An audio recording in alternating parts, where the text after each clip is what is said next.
Magandang araw sa atin ngayon mga kapintados. Welcome sa aking YouTube channel, H Painters Vlog.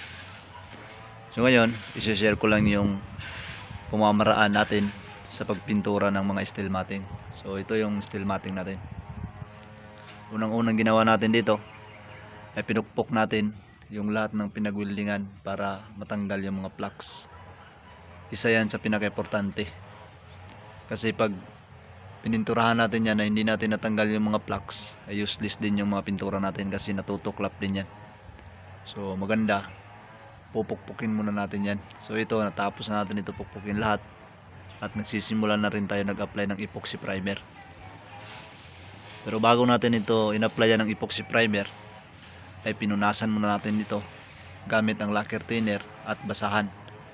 Kasi importante rin na matanggal natin yung mga oil nito o yung chemical ng bakal, kasi isa yan sa nagiging dahilan kung bakit natutuklap yung mga pintura. Pagkatapos in-applyan natin ang epoxy primer. So epoxy primer natin dito hanggang 2 patong tayo. Mas maganda kasi yung makapal, lalong lalo na kung sa labas, kasi ito sa labas ito ng mga bakod o pader kagaya niyan. So pagkatapos hintayin natin ng matuyo bago natin applyan ng pang finish natin. So finish natin dito quick dry enamel. So ito, natapos natin ito. Yung quick dry enamel natin dito hanggang 2 patong rin tayo para maganda at saka matibay yung resulta ng ginagawa natin. So ito, last na ito na steel matting. Ito, natapos na ito, tsaka ito. So yung dyan na nailagay na nila ay natapos na rin natin yan.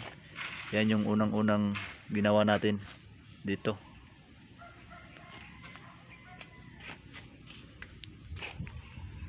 So sa hindi pa nakapag-subscribe sa akin, please subscribe, at saka sa patuloy na nagsusubscribes, maraming salamat.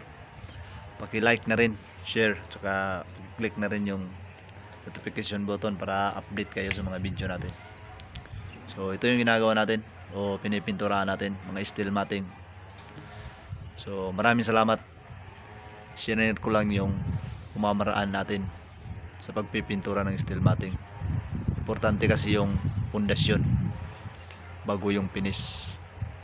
So yun yung pundasyon natin. Pinukpok muna natin yung mga flux lahat. Pagkatapos tinrapuhan natin ng lacquer thinner gamit ang basahan. Pagkatapos epoxy primer 2. Pagkatapos quick dry enamel 2 patong din. So sa ganon, nasunod natin yung tamang proseso, kaya alam natin na matibay yung pintura natin. So yun lang po. Maraming salamat po.